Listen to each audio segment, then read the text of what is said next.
Chaque hiver, vous voyez défiler toujours les mêmes conseils.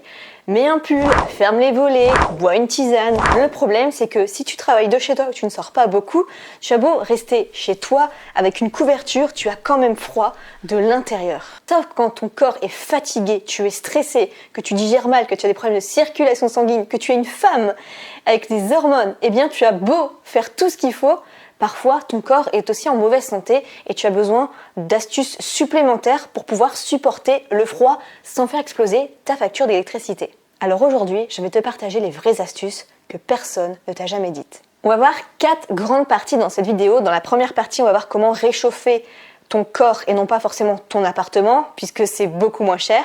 Dans la deuxième partie, on va voir comment créer une bulle thermique chez soi. Dans la troisième partie, on verra comment réchauffer son corps de l'intérieur. Et dans la quatrième partie, on verra comment chauffer plus efficacement son intérieur. C'est une vidéo ultra complète que j'ai pris des heures à faire pour que ce soit la vidéo vraiment la plus complète sur ce sujet, avec vraiment des choses dont on ne pense pas forcément, que j'ai mis des années parfois à tester. Donc si ça t'intéresse ce genre de vidéo, n'hésite pas à me laisser un like, comme ça j'ai plein d'autres idées et plein d'autres astuces à te donner. C'est juste pour moi un indicateur pour voir si ce genre de vidéo et d'astuces te plaît. Donc n'hésite pas à mettre un pouce et t'abonner. Première partie, on va réchauffer plutôt ton corps et non pas forcément tout ton appartement ou toute ta maison. Donc ton corps, c'est un radiateur vivant, sauf qu'il fonctionne bien seulement si tu n'as pas de petits soucis de santé. C'est-à-dire que ton sang circule bien, que tu n'as pas de carence, que tu n'as pas de problème d'hormones. Parfois, ça dépend de ton cycle aussi si tu es une femme. Si tu as une bonne digestion, tout ça, ça joue énormément et personne n'en parle dans la plupart de ces vidéos sur l'hiver et le chauffage. Parce que si tu es crispé, si tu es stressé, si tu as des soucis de santé, tu peux être à 22 degrés chez toi et grelotter quand même. Donc, première astuce, ce qu'il faut faire, c'est toujours porter en dessous de son pull un t-shirt ce qu'on appelle thermique. Donc, par exemple, pour moi, j'ai un t-shirt en fait qui paraît simple blanc, mais en dessous c'est un peu, c'est super doux et c'est un t-shirt super chaud et ça se voit pas en fait. C'est en dessous du pull, donc peu importe. C'est pas fait forcément pour être beau, mais de toute façon ça se voit pas en dessous. Et donc tu peux acheter ça maintenant partout. J'ai acheté les miens principalement à Primark pour à peu près, je sais pas, entre 5 et 10 euros, je crois que c'était à peu près 7 euros. Et je les mets tout le temps, sous un pull. Ça aide vraiment bien parce que, au moins, si c'est juste du coton, ça va garder l'humidité, la transpiration et tu vas avoir froid. Donc mettre des t-shirts thermiques tout le temps en dessous, ça aide vraiment à conserver ta chaleur corporelle. Ce que tu peux faire aussi, si tu as besoin de te déplacer souvent chez toi et non pas forcément rester près de ton radiateur, tu peux mettre aussi une petite doudoune chauffante ou alors des chaussons chauffants. Ils font ça maintenant, même des chaussettes chauffantes. Donc tous les liens, si tu veux, je te les mettrai en description si je trouve des choses intéressantes ou même des choses que j'ai moi-même. Donc voilà, comme ça au moins tu réchauffes les bonnes parties de ton corps. En tout cas, les vêtements, déjà, ça permet de garder ta chaleur corporelle naturelle. Deuxième astuce, qui est pour moi la meilleure, c'était game changer dans ma consommation de chauffage, c'est acheter une couverture chauffante. J'en ai testé plein, j'en ai acheté plusieurs, j'ai acheté des surmatelas, des couvertures, bref. Et la meilleure que j'ai achetée, c'est cette année, c'est vraiment un très bon modèle, je vous mettrai un petit extrait de vidéo de ma couverture. Et elle est géniale, elle tient chaud même naturellement. Quand on la branche, il y a même une sécurité, vous pouvez choisir la température. Et ça en fait, il a beau faire super froid autour de vous, vous mettez ça autour de vous, vous êtes super bien. C'est comme être dans un bain chaud, sauf qu'en fait c'est une couverture, c'est la même sensation. Ça vous réchauffe forcément, automatiquement, assez vite. Et en plus, ça consomme à peine plus qu'une ampoule. Troisième astuce, c'est d'avoir une bouillotte pour chauffer toute sa partie lombaire. C'est là en fait où l'énergie circule. Donc personnellement, moi j'ai ce genre de bouillotte que j'utilise depuis plusieurs années. C'est une bouillotte en queue de cerise, il me semble. Ce sont les meilleures bouillottes. Certes, c'est un petit prix, mais ça marche extrêmement bien. Donc il suffit de la faire réchauffer 3 minutes au micro-ondes. C'est agréable, c'est un petit peu une sensation de couverture lestée qu'on met sur soi. Ça tient assez bien. Donc sinon vous pouvez acheter des bouillottes aussi électriques, des bouillottes aussi, des petits chauffe-mains, mais ça franchement c'est le mieux. Ils font aussi des ceintures chauffantes pour la zone en fait à réchauffer, surtout pour les femmes, même pendant les règles. C'est vraiment intéressant à avoir. Pour s'endormir, vous mettez ça pour vous endormir. Moi c'est ce que je fais tous les soirs et je m'endors tellement plus rapidement que si je prenais Ça s'appelle comment, de la mélatonine ou ce genre de choses. Ça, c'est un super secret pour bien dormir. Quatrième astuce, c'est prendre du magnésium biglycinate. C'est une forme spéciale qui est bien assimilée dans le corps, en tout cas mieux assimilée que le magnésium basique, parce que si vous avez une carence, si vous avez des problèmes de digestion, de l'inflammation en vous, prendre du magnésium classique, vous avez beau en prendre, ça va pas être assimilé, ça va être rejeté en fait par votre corps, alors que si vous prenez ça, ça va être quand même assimilé un minimum. Parce que si vous êtes carencé en magnésium, ça va accentuer quand même énormément votre sensation de froid. Donc vous prenez du magnésium glycinate, c'est la vitamine 1C sous cette forme-là. Là, c'est 3 gélules par soir. Ça permet aussi d'apaiser le système nerveux, le stress. Donc franchement, ça a plein de vertus et ça permet d'avoir moins froid tout simplement. Donc ça joue beaucoup. Et cinquième et dernière astuce de cette partie pour réchauffer notre corps, c'est de mettre ce genre de petites mitaines en fait. Si vous avez comme moi souvent les mains froides, vous mettez des mitaines un peu en laine, comme ça vous pouvez toujours avoir les doigts accessibles, c'est pas comme des gants.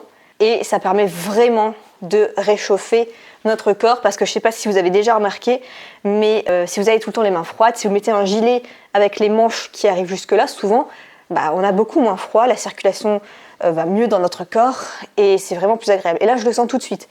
Je viens juste de les mettre et je sens déjà que j'ai beaucoup moins froid dans les mains. Et donc, après, ça va réchauffer aussi mon corps. Et vous voyez, je peux garder ça chez moi, il n'y a pas de souci. Je peux continuer à faire tout ce que je veux et je suis bien plus réchauffée. Donc ça, je crois que je les ai eus sur le site Temu, mais je vous mettrai de toute façon tous les liens en description si vous le souhaitez. Donc, dernière petite astuce aussi, c'est ce qu'on appelle pratiquer le souffle du feu pour se réchauffer le corps. C'est-à-dire en fait on appelle ça le Kapalabhati en yoga. Ça permet d'augmenter notre température corporelle naturellement. Pour ça, il faut expirer fort et inspirer doucement pendant 1 minute. Et donc vous allez sentir la chaleur monter. Voilà, vous faites ça pendant 1 minute. Et apparemment, ça permet de quand même réchauffer un peu plus notre corps. Donc voilà pour la première partie, pour toutes ces petites astuces pour déjà réchauffer notre corps. Maintenant, voyons la partie 2, comment se créer une bulle thermique chez soi. Alors maintenant qu'on a réchauffé le corps, on va isoler notre cocon. Alors bien sûr, l'astuce c'est de mettre des rideaux thermiques là où c'est le plus exposé. Vous pouvez mettre un rideau thermique notamment devant votre porte d'entrée s'il y a des courants d'air. Ensuite, même des boudins de porte aux portes entre votre chambre et votre salon par exemple, des boudins de porte dans votre porte d'entrée. Enfin bref, vous pouvez en mettre partout. En plus, ça a plein d'autres vertus, ça limite les insectes, ça a pas mal de vertus. Et ensuite, des films isolants fenêtres, ils en font maintenant des transparents aussi, ça se voit pas du tout et en plus ça permet de gagner 1 ou 2 degrés. Vous pouvez mettre aussi des isolations autour des fenêtres. Donc voilà, tous ces petits ajustements là, bon, c'est assez connu, mais faites-le si ce n'est pas encore le cas. Bien sûr, tout ce qui est tapis, parce que en fait, si vous voulez, l'hiver, si vous avez un sol froid, ça va tout de suite retenir notre chaleur corporelle. Donc c'est dommage. Alors que si vous mettez des tapis, ça va créer une isolation. Et déjà, visuellement, on a moins cette sensation de froid. Pour nos pieds, c'est mieux aussi.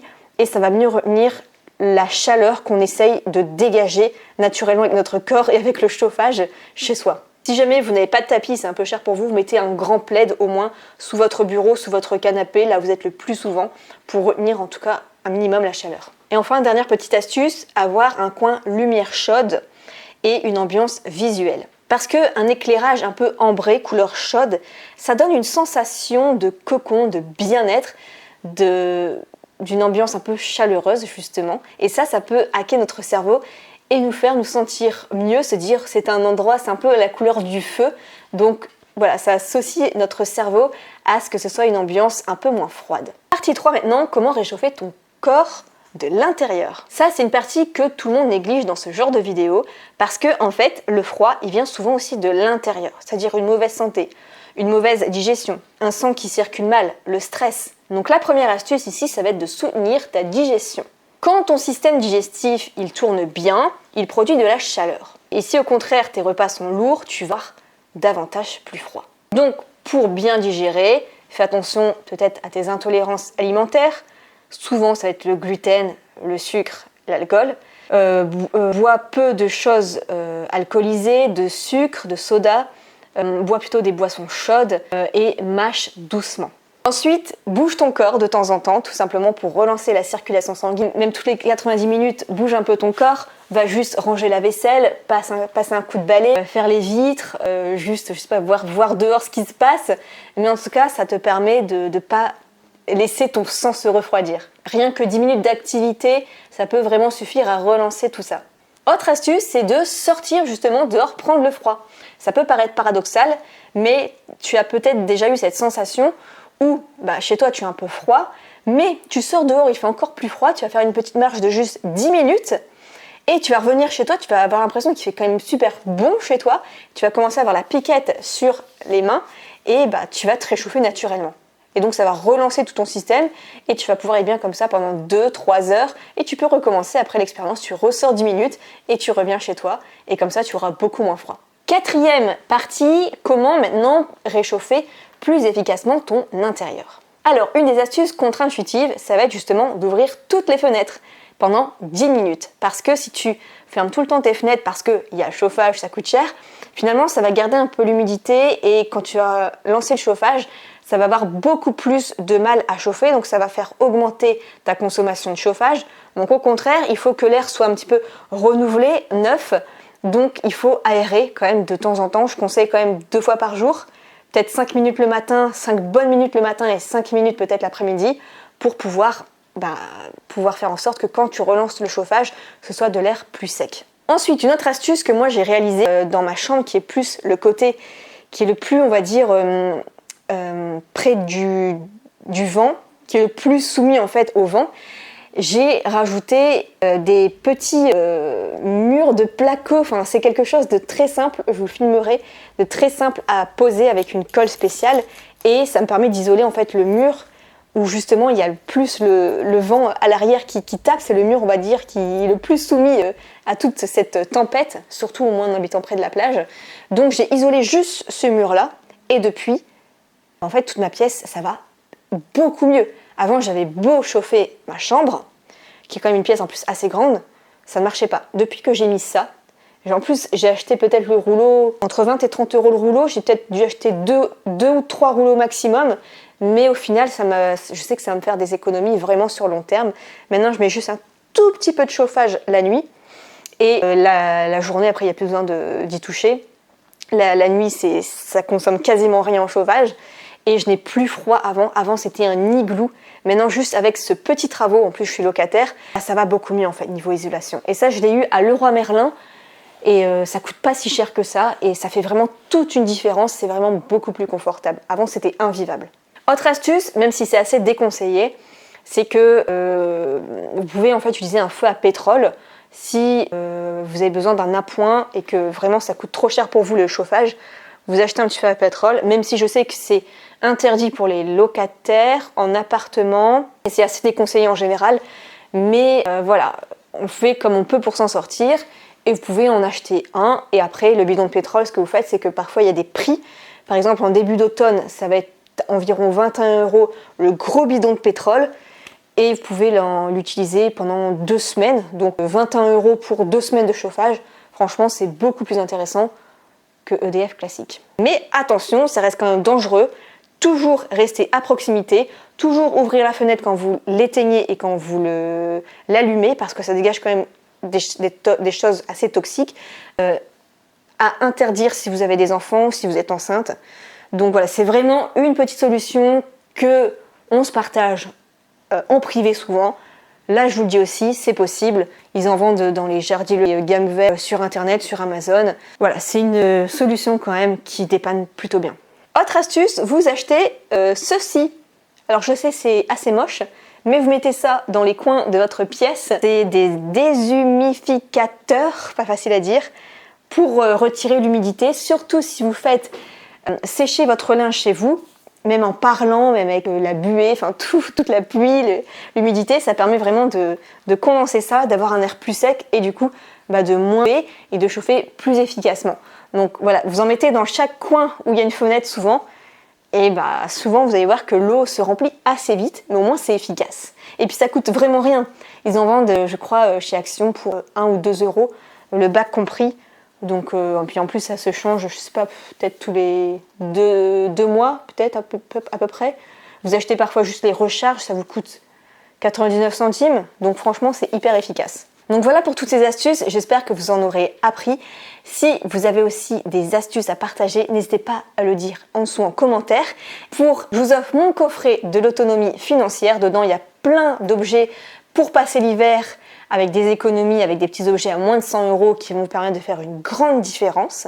Je vous donnerai aussi mon prompt ChatGPT pour vous aider à faire des économies pour pouvoir voir en fait tout ce que vous pouvez ajuster, supprimer. Il va vous donner des conseils efficace pour réduire votre facture, vos factures en général, voir là où ça penche. Je vais vous donner aussi des dopamine menus, c'est-à-dire comment vous pouvez vous faire plaisir sans acheter. Je vous donnerai des liens avec des bons plans, donc c'est totalement offert, ça se trouvera dans la description. N'hésitez pas à partager cette vidéo et je vous retrouve dans une prochaine vidéo. N'hésitez pas le petit pouce bleu si ce genre de vidéo vous plaît et on se retrouve dans une prochaine vidéo. Prenez soin de vous.